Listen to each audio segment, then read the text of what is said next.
कुमार ज्यादा मात्रा में। कुमार कुमार कुमार अगर अपन को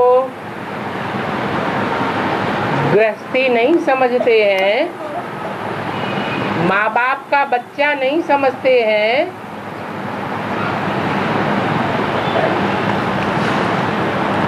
तो कहेंगे कि वो गृहस्थी नहीं है। अगर माँ बाप का बच्चा समझते हैं तो प्रवृत्ति में है या निवृत्ति में है। हाँ, कोई कोई कुमार ऐसे होते हैं जो माँ बाप से अलग हो जाते हैं,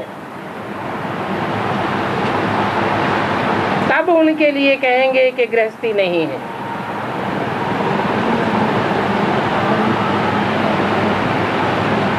इसलिए बोला है। लेकिन बाबा ये बताया तो कुमार को कोई बंधन नहीं होती है, कोई बंधन होती है मन का।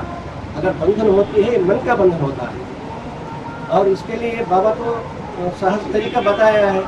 जैसे गीता में भी कहा है, संशय महाबाहो मनोबुद्धि ग्रहण चलम अभ्यासेन च कौन्तेय वैराग्येन च विहिते। तो इस अभ्यास की तो राज को पकड़ करके अगर पुरुषार्थ में टीके जाएगा तो वो बहुत ऊंच पद पाएगा बाबा। वो तो कोई भी जाएंगे। आत्मिक स्थिति का अभ्यास चाहे गृहस्थी करें, चाहे कुमार करें, चाहे सन्यासी करें, अभ्यास से ही तीखापन आता है। और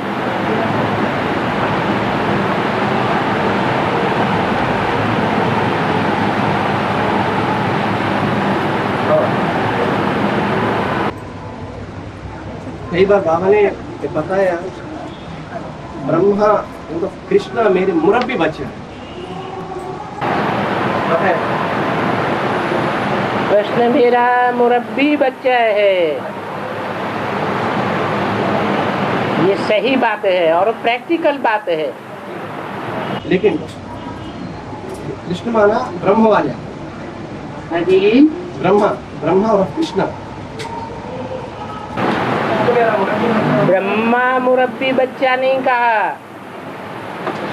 क्योंकि ब्रह्मा अपूर्ण है या संपूर्ण है, तो मुरब्बी बच्चा कैसे होगा? तब कृष्ण की बात किसको लागू होती है? सतयुग कृष्ण को यानी संगम कृष्ण को। सतयुग का कृष्ण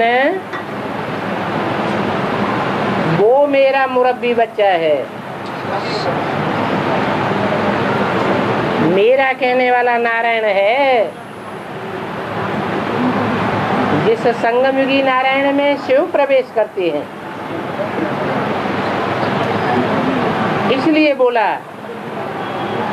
कि कृष्ण मेरा मुरब्बी बच्चा है। कहने वाला शिव है या नारायण है? जो कहने वाला है वो मुख वाला है या बिंदी है? बिंदी भी मुख द्वारा कहते हैं ना बाबा, ज्ञान भी तो साकार है तब ही कहता है। और जो साकार है कहने वाला, उसका बच्चा भी साकार होगा या निराकार होगा? साकार होगा। तो जो साकार बच्चा है, सृष्टि का पहला पत्ता है, वो ही मुरब्बी बच्चा है। लेकिन बाबा तो सेकेंडरी पुरुषार्थ किया ना, मना नर से नारायण डायरेक्ट प्राप्त नहीं किया, नर से प्रिंस मना उसी जन्म में प्राप्त नहीं किया ना। भले पुरुषार्थ किया, लेकिन मेरे साथ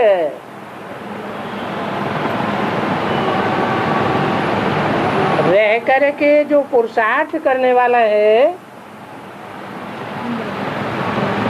जिसे कहा जाता है कंबाइंड रूप, बाप दादा, वो दादा की आत्मा कौन हुई?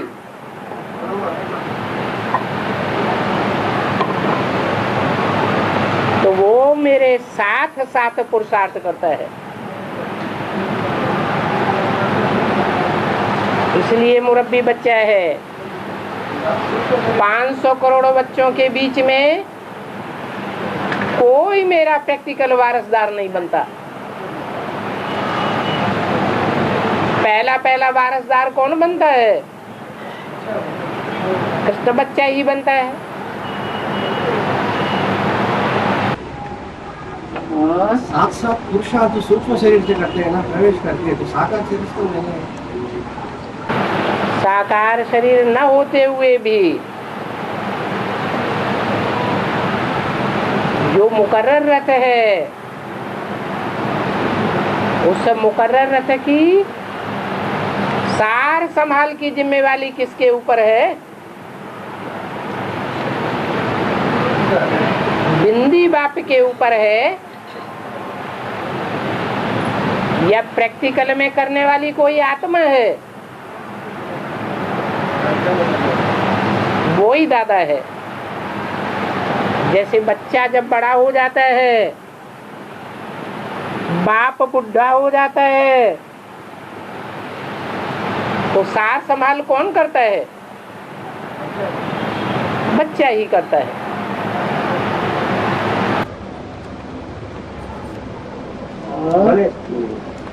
अष्टदेव में दूसरे नंबर ये कोई नहीं होता है बाबा का घर में बच्चा बाप अष्टदेव है ना, तो अष्टदेव कोई बाबा तो जो अष्टदेव हैं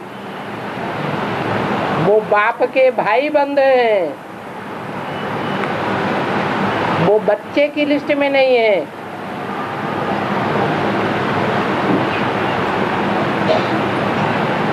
वो 8 आत्माएं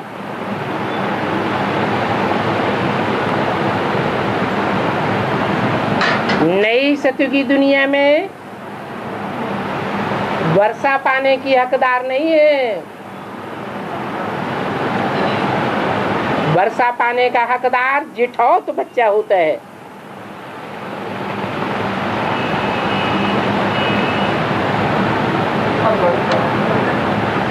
बड़े भाई का बच्चा।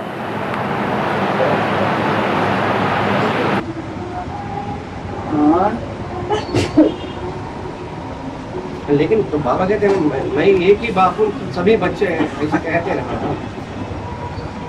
तो उस हिसाब से सब बच्चा होता है ना, अष्टदेव भी बाप का बच्चा होता है ना। एक ही बाप है, वो 500 करोड़ का बाप है या थोड़ों का बाप है? तो वो तो बात ही अलग हो जाती है। ज्योति बिंदु शिव की बात है। लेकिन बाबा तो साकार मनुष्य सृष्टि का बाप है ना, बेहद बाप प्रजापिता भी है और सब उनका बच्चा भी है। बेहद का मनुष्य सृष्टि का बाप है, आत्माओं का बाप नहीं है। मनुष्य सृष्टि का जो बाप है, उस मनुष्य सृष्टि में ऊंची क्वालिटी के मनुष्य जरूर होंगे। जो ऊंचे ऊंचे क्वालिटी के मनुष्य हैं, उनको सूर्यवंशी कहा जाता है। ये सूर्य नाम पड़ता है। जिसको रथ को चलाने वाले 7 घोड़े दिखाते हैं।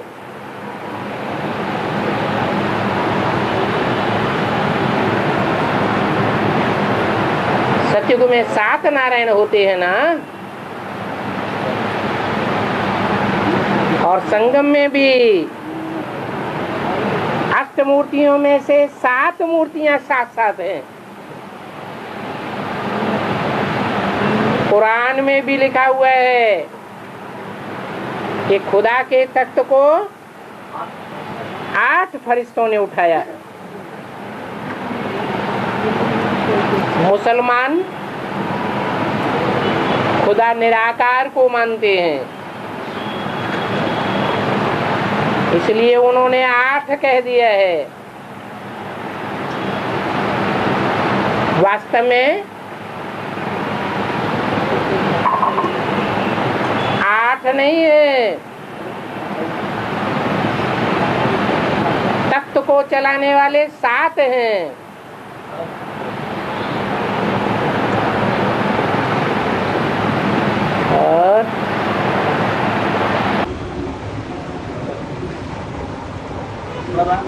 आंध्रा में एक ज्योतिर्लिंग चोटी है। हैं? आंध्रा में एक ज्योतिर्लिंग है, श्रीशैल। क्या? छोटा रूप है ज्योतिर्लिंग। ज्योतिर्लिंगम। हाँ, छोटा रूप है श्रीशैल में। महाराष्ट्र में 5-6 बेहद क्या है बाबा। उसका नाम ही है महान राष्ट्र। महान माने बड़ा। जरूर बड़े बड़े पुरुषार्थी निकले होंगे।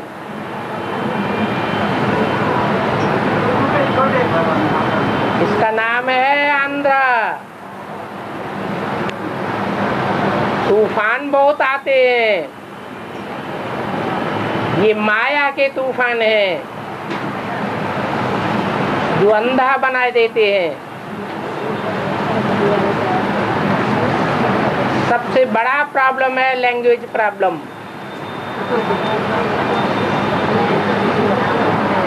माया की जब फाइनल परीक्षा होती है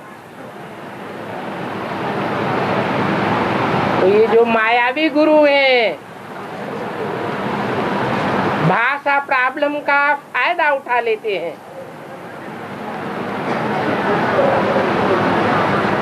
और बच्चे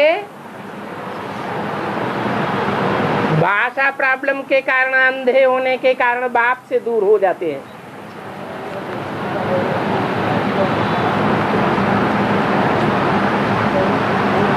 दो प्रकार के पुरुषार्थी मुख्य हैं,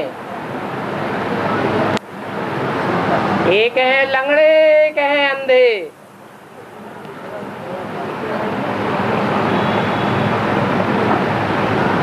उन अंधों के ग्रुप से लक्ष्मी निकलती है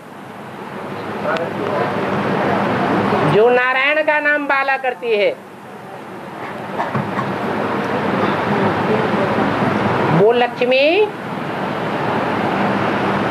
अंधों के ग्रुप से आती है या सोजरों के ग्रुप से आती है। इसलिए आंध्रा में ही लक्ष्मी नारायण नाम ज्यादा होते हैं।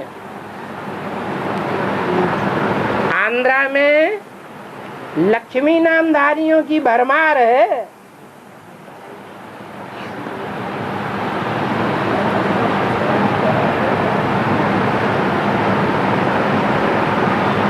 इसलिए उत्तर भारत में जो अमरनाथ है वहां बर्फ का बड़ा लिंग बनाते हैं, ऊंची स्टेज दिखाते हैं और उससे नीचे वैष्णो देवी का मंदिर है।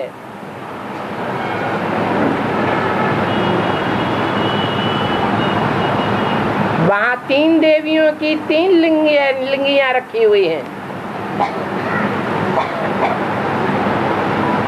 वो बड़े बड़े लिंग हैं या छोटे लिंग हैं? छोटे लिंग हैं।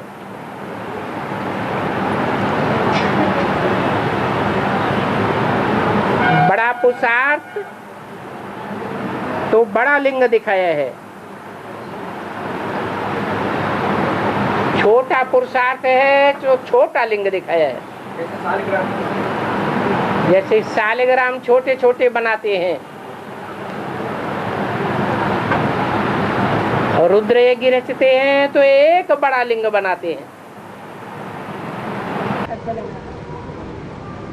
और बाबा ये भाषा की प्रॉब्लम सिर्फ आंध्र का नहीं है ना, तो दक्षिण भारत में केरला है, कर्नाटक है और तमिलनाडु में सबका लागू होते हैं ना, सिर्फ आंध्र का नहीं। कहते हैं कि सभी स्टेट्स में एक आंध्रा ही ऐसा है जिसका ज्यादा से ज्यादा हिस्सा सागर के नजदीक है। हद में भी ऐसे है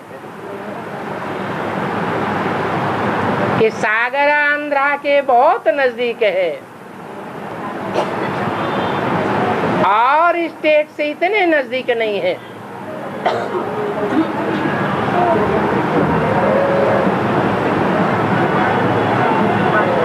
परंतु भाषा की प्रॉब्लम हो जाती है। उन स्टेशनों के से कंपैरिजन में हमारा ज़्यादा होता है। इसलिए दूरी हो जाती है। और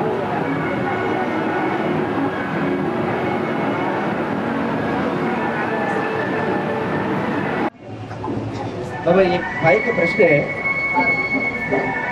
तो देवालय होते हैं ना बाबा, मंदिर मंदिर, तो मंदिर के सामने तो ध्वजस्तंभ होता है ना, वो क्यों दिखाते हैं उसको? मंदिर के सामने ध्वजस्तंभ दिखाने में क्या अंतर है? सिखों का जो गुरुद्वारा होता है, उस गुरुद्वारे में दरवाजे के सामने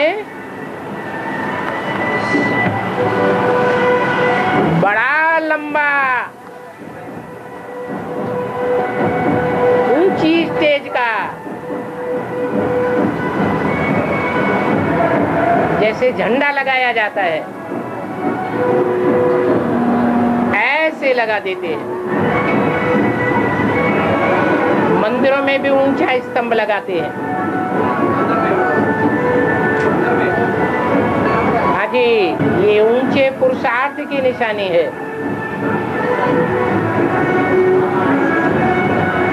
जितना ऊंचा ज्ञान होगा,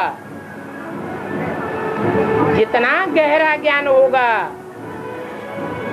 पुरुषार्थ भी उतना ऊंचा और गहरा होगा। और विद्यार्थी के विषय में साकारवाद के विषय में ध्वजस्तंभ निशान। हाँ जी, हाँ जी।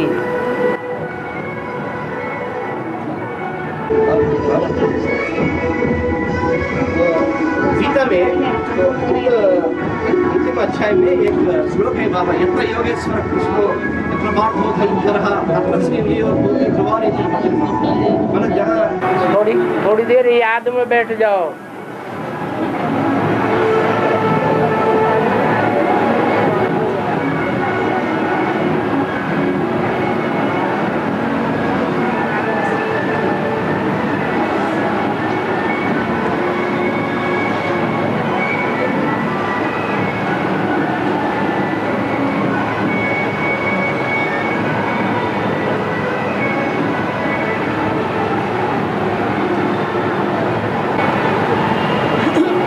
जी,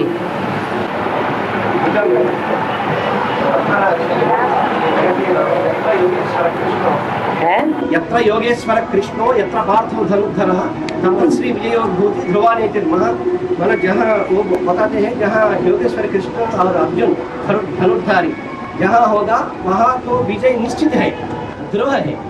63 जन्मों में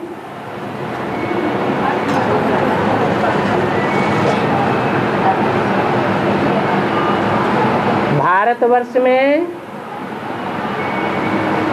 लगातार युद्ध होते रहे।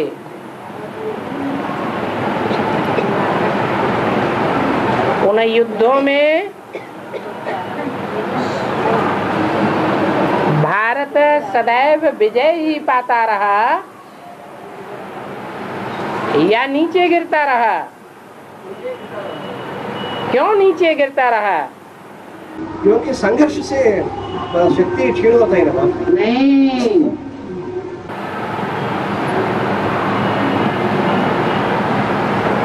पहलवान अखाड़े में लड़ते हैं,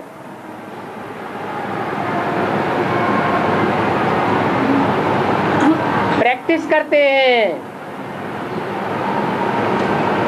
युद्ध की, मल्ल युद्ध की, तो शक्ति क्षीण होती है या बढ़ती है? बढ़ती है। क्यों बढ़ती है?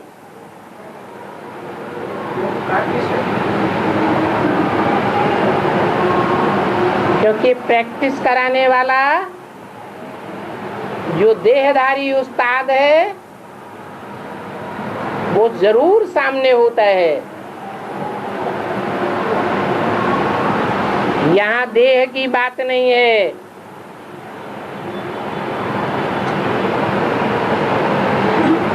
यहाँ विदेही की बातें है।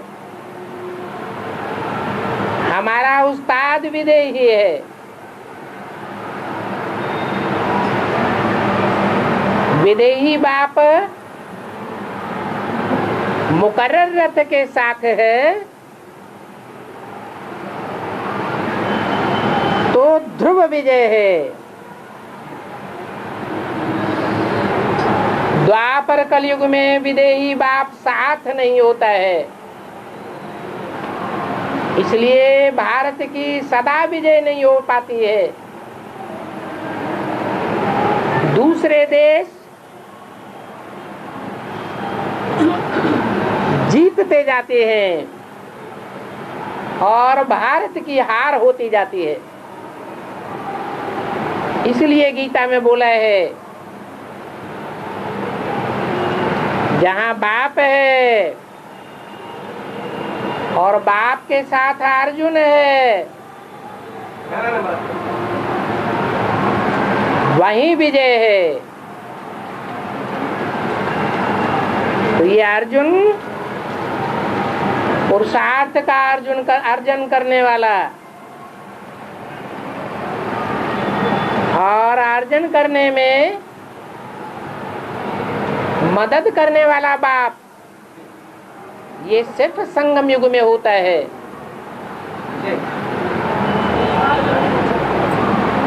तो विजय ही विजय है।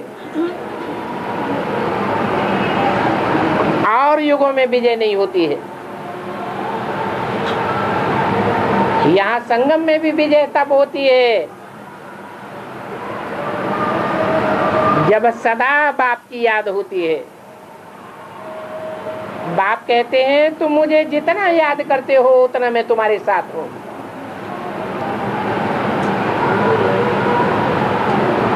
तो पुरुषार्थी जीवन में आज में उतना साथ नहीं कह सकते, क्योंकि याद की उतनी प्रैक्टिस नहीं होती है। बाद में जितनी प्रैक्टिस है मजबूत हो जाती है तो विजय निश्चित हो जाती है। इसलिए मुरली में भी बोला है, अंत में तुम बच्चों की विजय निश्चित है, क्योंकि अंत में तुम्हारा पुरुषार्थ परिपक्व स्टेज को प्राप्त हो जाएगा। और तो बात तो हर एक का अपना अपना होता है। हाँ जी,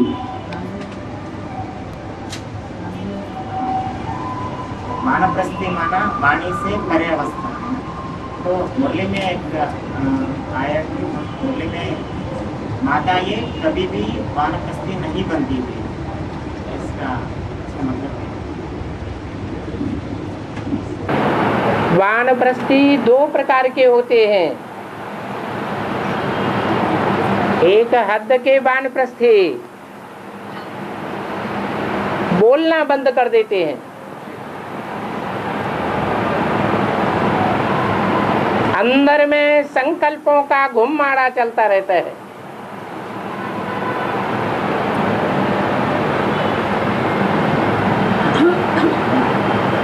वो हद का वानप्रस्थी कहे जाते हैं। हद का वानप्रस्थी बनना हद के सन्यासी सिखाते हैं। बेहद का बाप है बेहद का सन्यासी। वो बेहद का सन्यास सिखाते हैं।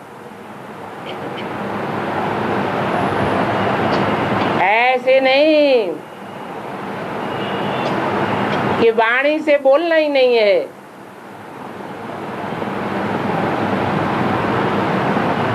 ऐसे किसी मुरली में नहीं बोला होगा कि बोलना बंद कर दो। क्या डायरेक्शन दिया है? कम बोलो, धीरे बोलो, मीठा बोलो।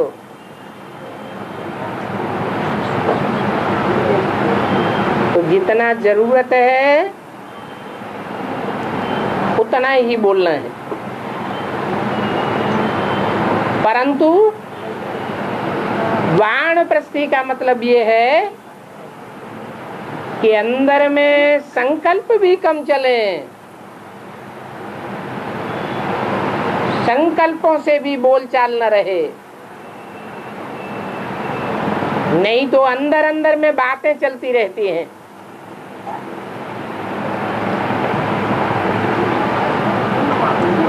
अंदर अंदर में जब बहुत बातें चलती रहती हैं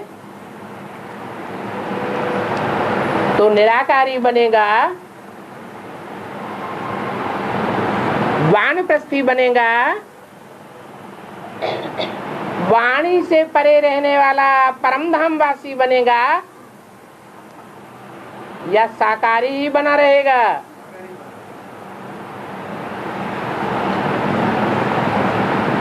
ये अंतर पड़ जाता है। इसलिए बाबा आकर हमको मन की मौन सिखाते हैं। एक बात ऊपर पूरी हो जाने दो।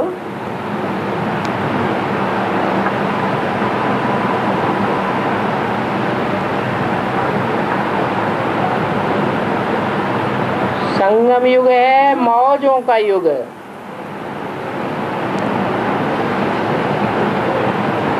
ये मौज सदा काल की तभी हो सकती है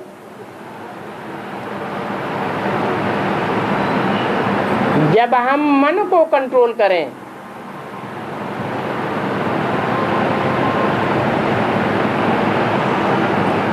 मन कंट्रोल में रहेगा तो इंद्रियां भी कंट्रोल में रहेंगी।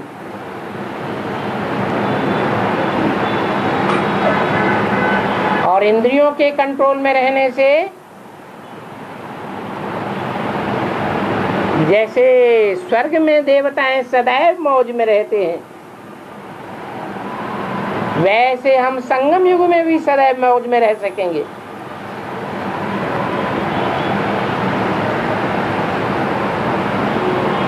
इसको कहते हैं मन की मौज। बाकी ऐसे नहीं है कि मन अपनी मनमत पर चलता रहे और मौज में बना रहे।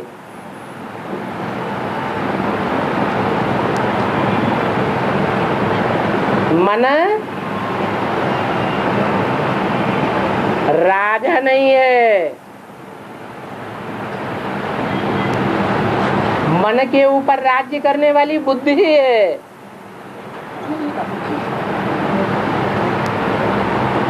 तीसरा नेत्र है। तीसरा नेत्र बाप से मिलता है, तो बाप ही श्रेष्ठ से श्रेष्ठ है। जो बुद्ध रूपी राजा में प्रवेश करता है परमानेंट,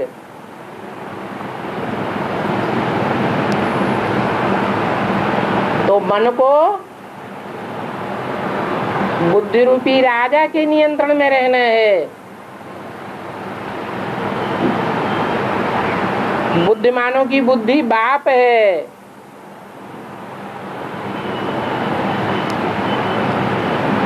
और कोई भी मनुष्य आत्मा बुद्धिमानों की बुद्धि नहीं है। बाप के मुकाबले सब बुद्धू है।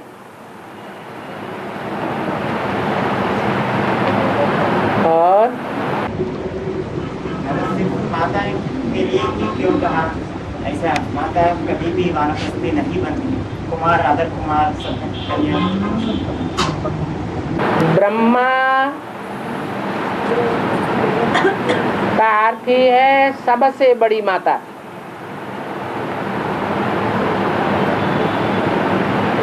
जो सबसे बड़ी माता ही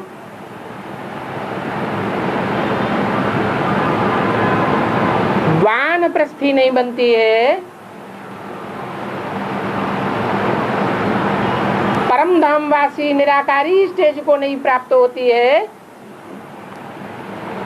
तो दूसरी माताएं प्राप्त हो जाएंगी।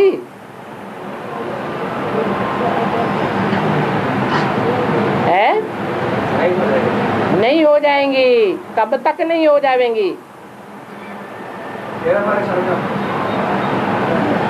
जब तक बाप की 100% सहयोगी न बने।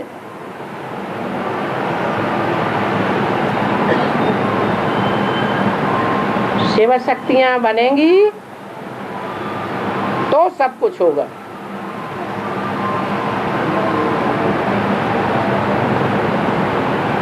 नहीं तो वाणी से परे नहीं जा सकेंगी।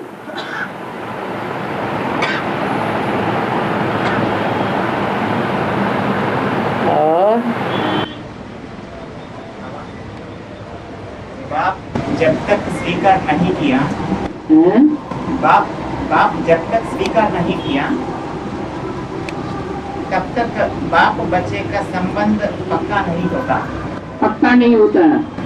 तो कैसे पता चलता है स्वीकार किया है या नहीं किया है? भक्ति मार्ग में बच्चा पैदा होता है तो थोड़े ही दिनों के बाद उसका नामकरण होता है।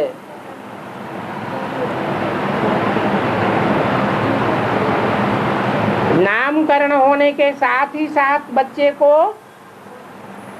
बाप का टाइटल भी मिल जाता है।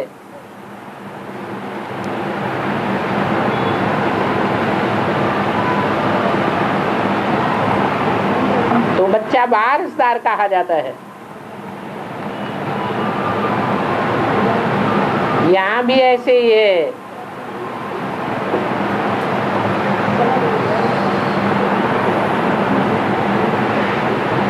बच्चे वारिसदार बन जाते हैं।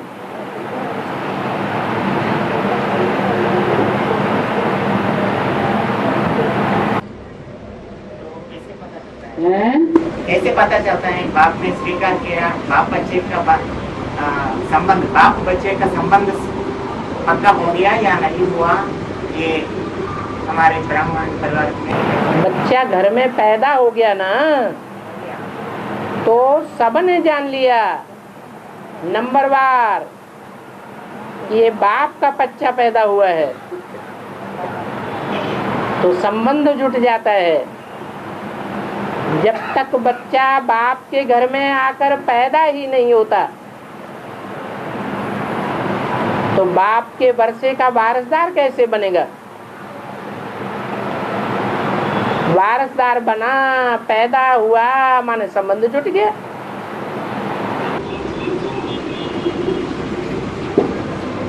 तो जो भी आप जन्म लिया है, ज्ञान से जन्म लिया है, वो सब पक्का हो गया ऐसा समझ? कोई मर भी जाते हैं जल्दी। घर में बच्चे पैदा होते हैं, कोई पेट में नहीं मर जाते हैं, तो यहाँ भी भट्टी करते ही करते मर जाते हैं। 7 दिन की 9 दिन की भट्टी पूरी नहीं हो पाती, भाग जाते हैं बीच में। अनिच्छे बुद्धि बने माना मर गए।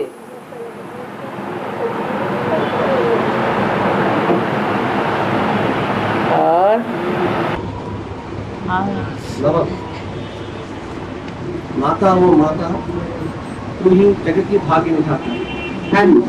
ये तो कागज के मूल्य में कई बार आई और शिव बाबा ने कई बार समझाया, बिना माता आदि किसी को उद्धार नहीं होता। लेकिन तो ये पॉइंट मुरली की पॉइंट हुआ, विधाता द्वारा अविनाशी तकदीर की लकीर खींचवा सकते हो। विधाता द्वारा खंड की पॉइंट है बाबा, मुरली की पॉइंट है, विधाता द्वारा अविनाशी तकदीर की लकीर खींचवा सकते हो। क्योंकि भाग्य विधाता दोनों बाप मतलब शिव बाबा, दोनों बाप मतलब शिव बाबा बाप इस समय बच्चों के लिए हाजिर नाजिर है। तो यहाँ तो भाग्य विधाता असली रूप में शिव बाबा है, यानी सत्यनारायण है ना। जो 100% सच्चा ही है वही ही भाग्य विधाता बन गया। विधि शब्द से बनता है विधाता।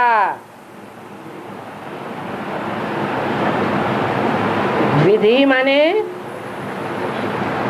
कानून। ये विधि कहाँ से आती है? विधि विधान कौन से मुख से निकलता है?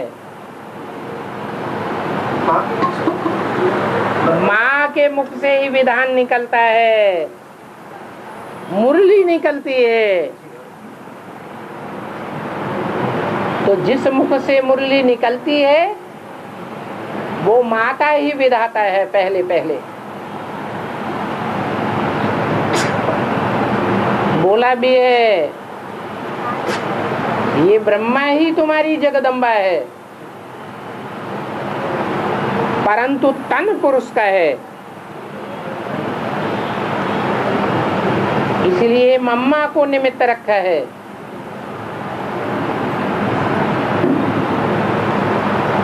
तो माताओं में बड़ी माता प्रैक्टिकल में है जगदम्बा, परंतु जगदम्बा में भी पार्ट बजाने वाली आत्मा मुख्य है, एटलीस्ट ब्रह्मा।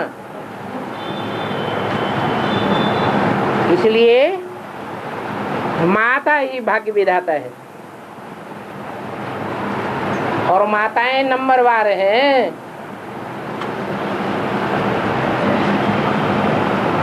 भाग्य विधाता माताएं भी एक जैसी नहीं है। भक्ति मार्ग में भी कहते हैं, घर की धरित्री अच्छी हो तो घर स्वर्ग बन जाता है, घर की धरणी अच्छी चरित्रवान नहीं है तो घर नरक बन जाता है। इसलिए ये गीत आया है, माता ओ माता तू है जग की भाग्य विधाता। इसमें तो भारत माता को पहली स्थान दे रहा है। उसका नाम ही है भारत माता।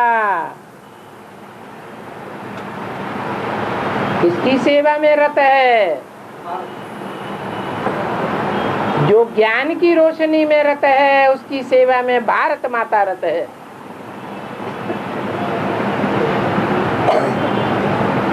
इसलिए बोला भारत माता शिव शक्ति अवतार अंत का यही नारा है।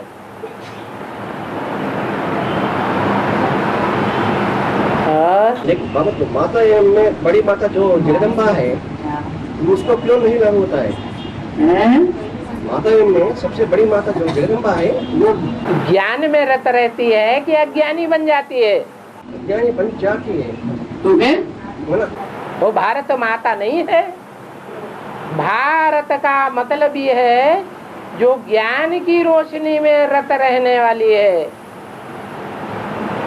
तब भारत माता है। अज्ञानी बन गई, बाप को भूल गई, तो ज्ञानी है या अज्ञानी है? लेकिन बाबा सही, लेकिन बाबा ने ये कहा है ना, तो क्या कहा, रचयिता को जानने सहज है लेकिन उसकी रचना को जानने बहुत कठिनाई है। मतलब कुछ रहस्य है ना इसमें, जगत माता की रचना मतलब उसकी पाठ में कुछ रहस्य है, पता है ना? तो भारत माता पहली रचना है या नहीं है? पहली रचना तो जगदम्बा है ना, जगत पिता की पहली रचना प्रकृति। जो पहली रचना है, जो भी पहले पैदा होते हैं वो असुर पैदा होते हैं या देवताएं पैदा होते हैं?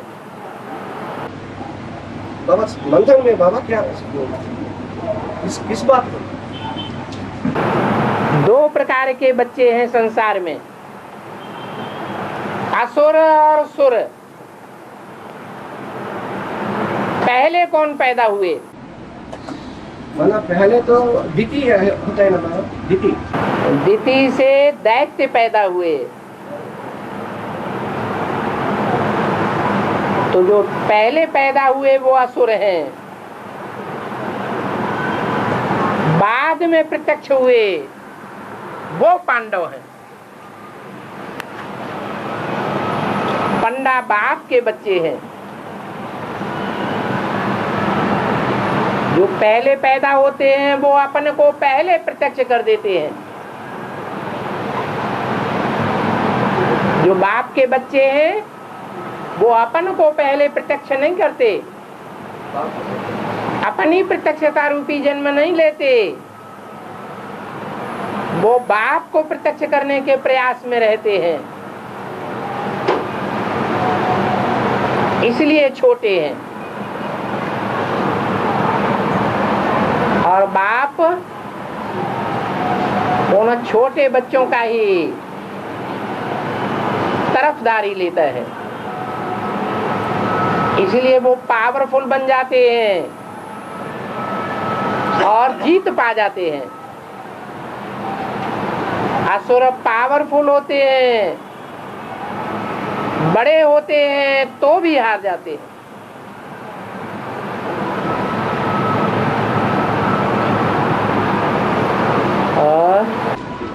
लेकिन बाबा ये कौन सी पार्ट रचना को जानने में मुश्किल माना क्या रहस्य है, किस बात को लागू होती है? रचयिता बाप संपन्न है या रचना संपन्न है? तो जो संपन्न है वो सत्य है, या जो संपन्न नहीं है, अधूरा है, वो सत्य है? जो संपन्न है वो ही सत्य है, जो सत्य है वो सदा काल है, और जो असत्य है वो सदा काल नहीं है। जो सदा काल काबिज नहीं है वो झूठा है। झूठा होने के कारण सबकी समझ में नहीं आता है। झूठा व्यक्ति आज एक बात बोलेगा, कल दूसरी बात बोलेगा। एक झूठ के पीछे 20 झूठ बोलता जाएगा। इसलिए वो माया से प्रभावित कहा जाता है। जो माया से प्रभावित होते हैं वो जल्दी नहीं पहचाने जाते। और लेकिन बाबा तो ये कहते हैं तो हिलेगी डुलेगी, लेकिन डुलेगी नहीं, पता चाहिए उसको। क्योंकि रचना किसकी है? बाप की रचना है। फिर भी कुछ न कुछ तो सच्चाई होगी ना।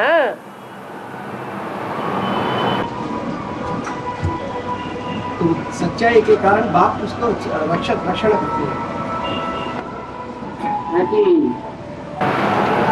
रचयिता का फर्ज है रचना की सुरक्षा करना। और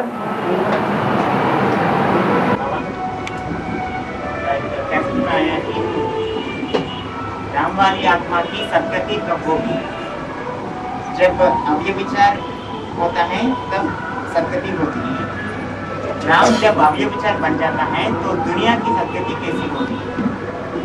तन मन धन से जब अव्यभिचारी बनता है तो गति सदगति का रास्ता बंद हो जाएगा या नहीं? तन मन धन से जब अव्यभिचारी बनता है राम, तो गति सदगति का रास्ता बंद हो जाएगा या नहीं बंद हो जाएगा, क्योंकि गति सदगति सिवाय शिव कोई नहीं कर सकता। तो राम वाली आत्मा अगर अव्यभिचारी बन गई, कहाँ बन गई अव्यभिचारी? अगर अव्यभिचारी बन गई तो शाम का नाम आगे होना चाहिए। अव्यभिचारी पार्ट जो बजाने वाला है आत्मा, उसकी यादगार त्रेता में किस नाम से मानी जाती है? जो राम वाली आत्मा त्रेता में राम के रूप में प्रसिद्ध होगी, वो वर्तमान की राम वाली आत्मा है या उसके समकक्ष पुरुषार्थ करने वाली सीता वाली आत्मा है? कौन है? लक्ष्मी वाली आत्मा है।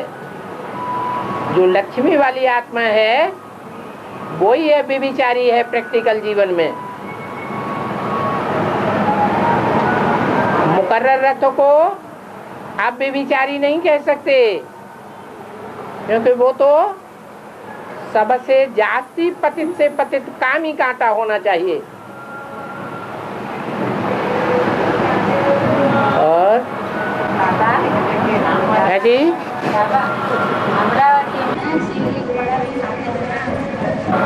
अमरावती में बड़ा शिवलिंग दिखाते हैं। हाँ जी, उसका अर्थ यह है कि जो ज्यादा पुरुषार्थ करते हैं वो ही अमर रहते हैं। अमर माने जो कभी न मरता हो, मरते वो हैं जो अनिश्चय बुद्धि होते हैं। तो सबसे जास्ती अनिश्चय बुद्धि कौन बनता है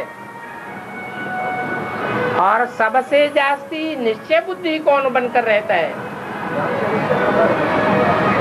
सबसे जास्ती निश्चय अनिश्चय के चक्र में ब्रह्मा की सोल आती है और सबसे जास्ती निश्चय के चक्र में